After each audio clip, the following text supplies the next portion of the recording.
Mga boss, in the spirit of Christmas, dahil nga 34 days to go na lang, tutukan natin ang isang ginanap na event, ang Christmas tree lighting na sinamahan pa ng isang kakaiba na Thai dance dito sa Dusit Thani Hotel. Tutukan natin ito sa ating special feature. Santa Claus, Christmas carols, and lanterns. Yan ang karaniwang nakikita natin sa maraming Christmas lighting activity.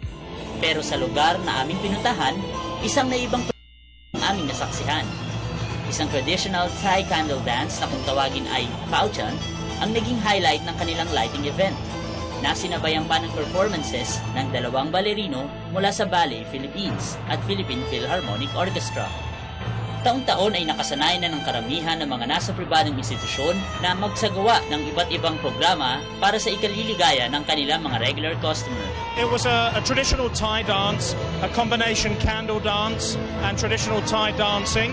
This season in Thailand is Loi Krathong, which is a season of also giving, and so we thought it would be very apt to start our Christmas tree lighting ceremony.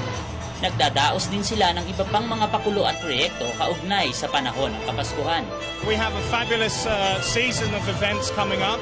It starts on the 8th and 9th of December, where we have a great play called The Elephant Man, which will be running in our brand new poolside pavilion, and we encourage everybody to come down and watch that.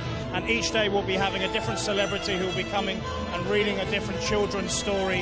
Pero sa kabila na naggagandahang mga dekorasyon at masasayang selebrasyon, hindi pa rin nila ay sinasantabi ang tunay na diwa ng Kapaskuhan. I think this year with the recent events in and the Eastern Visayas, that becomes even more prevalent, and we certainly as a hotel and as part of this community in Makati want to show our support and solidarity to our fellow Filipinos.